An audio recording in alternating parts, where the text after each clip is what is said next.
You are listening to In Conversation with Jennie and Mark. Well, hello, I'm Reverend Mark Adams from St Margaret's Church, Barking. And I'm Reverend Jenny Adams from Holy Trinity, Prince Consort Road at South Kensington. And this is In Conversation with Jennie and Mark, 20 minutes of looking at next Sunday's Bible passage. So, Jenny, anything happening this week? Any notable things going on? I was going to say, welcome all to Holy Week. It's always... Holy Week. I love Holy Week. I really do. Why do you love Holy Week? I love Holy Week because we have the opportunity to be really creative with our services. And I like that. I like to sit there and make things different for Good Friday and everything. I'm also very aware that up and down the country, there are clergy battling with photocopiers and printers. Our prayers go out to you. Well, you can pray for me. I think that will be the rest of my day, not least because I think we've got to redo all of our service booklets this year. So I'm about to go and experience exactly that. And you know how much I love the photocopier at St Margaret's. It's always the time it breaks, isn't it? Always. So, anyway. Prayers for photocopiers everywhere. Yeah. So we are going through Holy Week. I'm going to assume that everybody's got their Holy Week services sorted. And anyway, as I say, it's a time to be creative. So let's have a look at Sunday, because Sunday's Easter Sunday. Yay! It's Easter Sunday. Excellent. So, unsurprisingly, we've got a reading from the end of one of the Gospels. But often, I don't know about you, Jenny, but often I look at John, but I think we're going to look at Luke this year, yeah? Well, yeah, so I preached on John last year, so I have gone for Luke this year. Just to bring the changes, really. Yeah, I think John is often the classic passage that I tend to use, but it's interesting to look at some of what the other Gospels have to say as well, isn't it? So we're looking at Luke, and that's Luke 24, 1 to 12. But on the first day of the week, at early dawn, they came to the tomb, taking the spices that they had prepared. They found the stone rolled away from the tomb, but when they went in, they did not find the body. While they were perplexed about this, suddenly two men in dazzling clothes stood beside them. The women were terrified and bowed their faces to the ground. But the men said to them, "Why do you look for the living among the dead? He is not here, but has risen. Remember how he told you while he was still in Galilee that the Son of Man must be handed over to sinners and be crucified, and on the third day rise again." Then they remembered his words, and returning from the tomb, they told all this to the 11 and to all the rest. Now it was Mary Magdalene, Joanna, Mary the mother of James, and the other women with them who told this to the apostles. But these words seemed to them like an idle tale, and they did not believe them. But Peter got up and ran to the tomb, stooping and looking in. He saw the linen cloths by themselves. Then he went home, amazed at what had happened. But I have to tell you that we need to cancel Easter, because the Daily Star, not that I read the Daily Star, I have to point out, but I have got the BBC's review of the papers, and there it is. Apparently they found Jesus' body in the Pyramid of Giza. So forget it, Jenny. We've got to cancel our service. I don't know, will you be doing that? Are you going to phone up the bishop, say, "Look, sorry, Bishop Sarah, it's all off"? You know, they found his body in Egypt. No one knows how it got there, but an expert apparently has said that. But I don't know more about that. If anyone wants to know any more, you have to go and buy the Daily Star. And was that headline Jesus, Mummy and Joseph? The headline is Jesus, Mummy and Joseph, to which we need full marks, Daily Star. Full marks. That's great. So yeah, forget it. It's all over. Shut the church. You know, they found it. Okay, I think it's not. Go back to the reading. You think not? I think not. Although, of course, I know that you particularly like this reading because of the line, don't you, at the end? It felt to them like an idle tale. I was following this reading, so many of you won't know, but at Holy Trinity we read from the authorized King James version. So I was following that reading because sometimes there are differences, and it's terrible to find something in the NRSV only to find that it's not in the reading you're about to read out in church. But there are two things. One is I love the fact that they were perplexed about it. And I'm pleased to see that that is in the authorized version. Okay. Perplexed. Did it in the authorized version also seem like an idle tale? It does, yes. It does say that they thought it was an idle tale. It's a great line, isn't it? The only difference is what happens to Peter at the end. It says Peter, he departed, wondering in himself at that which was to come to pass. which is a bit different to he went home. I know. I love the bit. It just went home. A number of times in the Gospels where there was some anticlimax. Well, just going home. Yeah, so I'm a bit disappointed. He didn't just go home. He wandered. But... So obviously this is it. This is the big one, isn't it? This is the foundational story of our faith, that this happened. And was Okay, not I'm going to start with behind the perplexed, because I feel that this is possibly the understatement of the week. You've buried your best friend, the person you believed in, a person you thought was going to save everything, and now he's dead. You turn up in the morning really early with your spices, ready to do your thing, and he's not there, and the stone's open. So this is the women we're talking about now. We're going back the to women, yeah. I'm thinking perplexed is probably underplaying it. It does say later on they were terrified as well. So they went from perplexity to terror. As you would, really. As you would. They were only terrified by the shining men, which, I'm going to assume were angels. But I mean, that's quite terrifying. We know that angels are terrifying all the way through the Bible, really. They all kind of go, do not be afraid. Well, I guess actually it is a progression, isn't it? So there is an interesting progression. So they go in and don't find the body. So, I mean, yeah, that doesn't necessarily mean that he's risen from the dead, does it? It means that his body's not there. I mean, that wouldn't be your first thought, would it? Oh, your first thought would be grave robbers or someone's. Yes, and it's something I always say when I'm preaching on the John reading, actually. We preach this great celebration of Easter, but at the time, the reading is just about confusion. They've no idea where he's gone. They don't know, and it's scary because they're in trouble, really.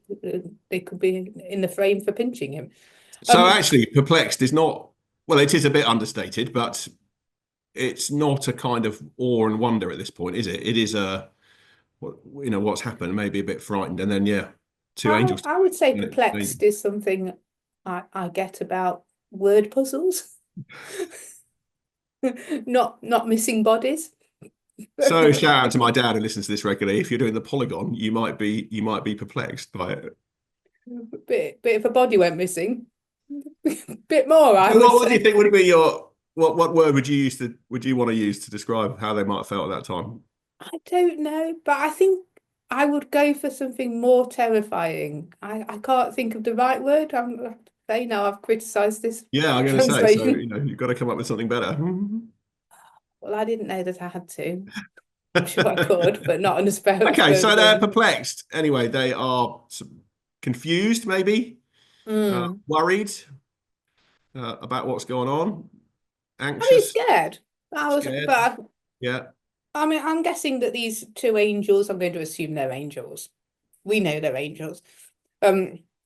Appeared pretty quickly, so it could be a mixture of emotions all in one. And then they have this great line, don't they? Which I think is one of those lines that echoes through history. Why do you look for the living among the dead? It's just a brilliant line. Fair play to the angels. Yes. Not here. He's not here. You're not looking in the right place. He's not here.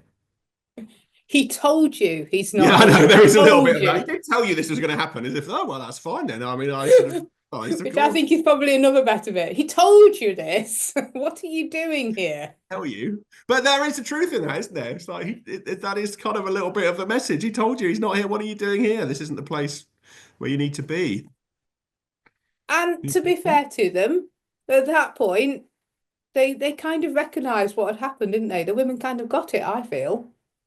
They remembered his well, words. of course, apostles of the apostles and all that. The women are the ones who get it. They see it. The men are like, yeah, what?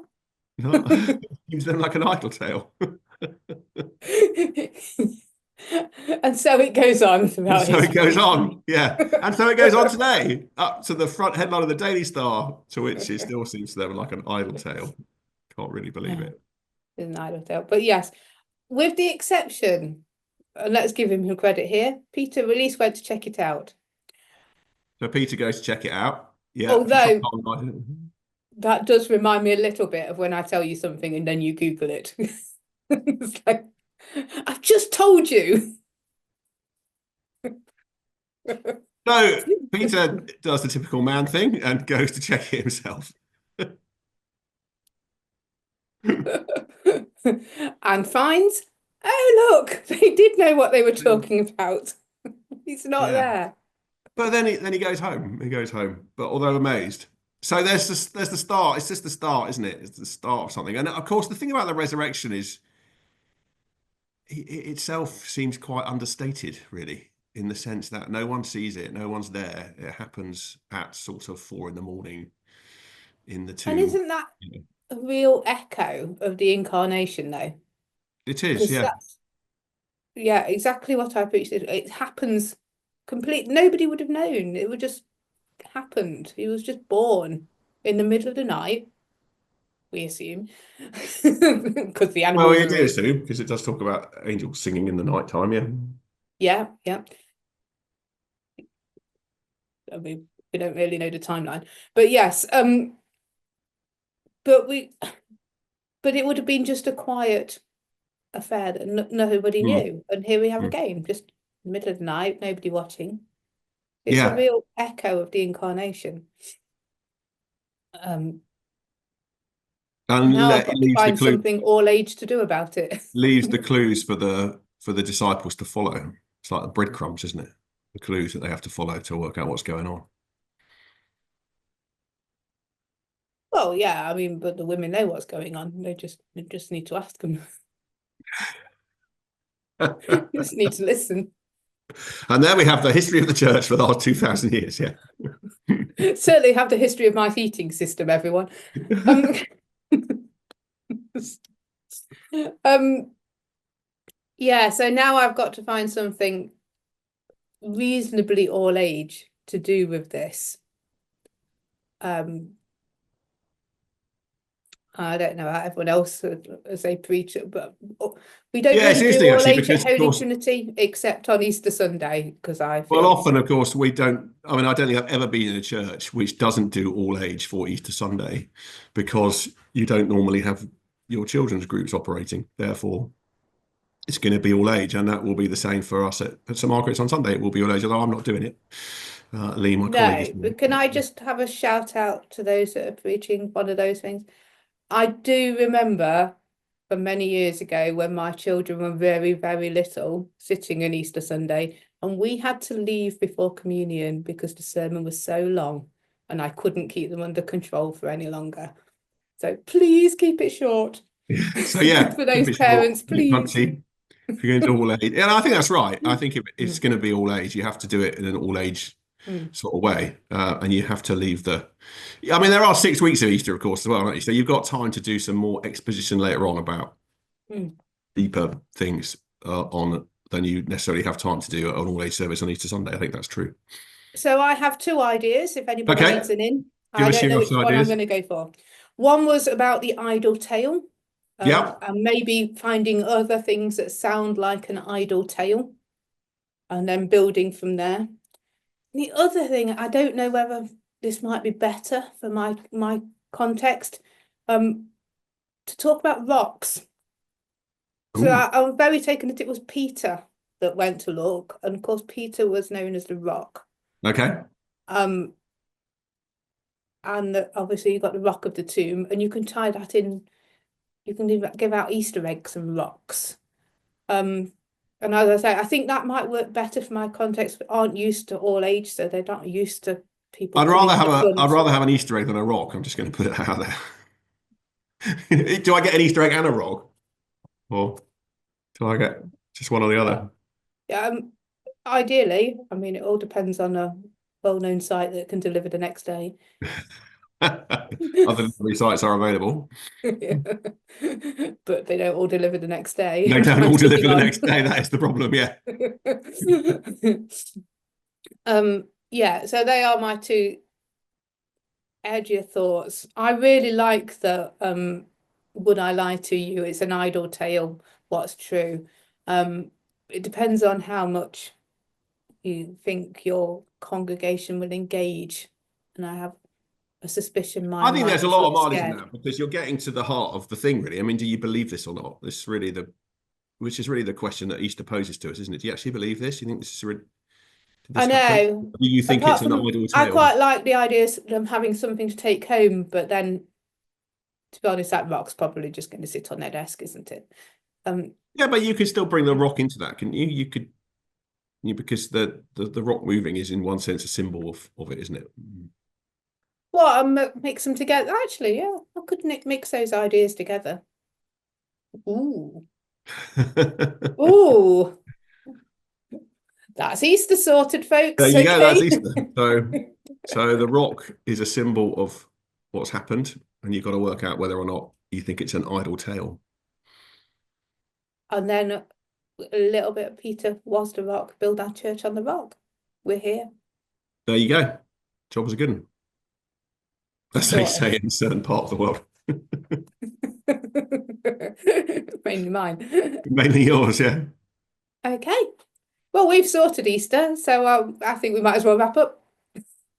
There you go. So whatever it is you're doing, we hope you have a great rest of Holy Week and through Maundy Thursday, Good Friday, and a joyful Easter. May you have lots of eggs when the time comes. Indeed. Indeed. It's also the word of Easter, isn't it? He is risen indeed. Indeed. Excellent. Right. Well, take care, everybody. Have a great week. Thank you for listening. Thank you. Goodbye. Thank you for listening to In Conversation with Jennie and Mark. Please subscribe for more episodes on all the usual podcast platforms.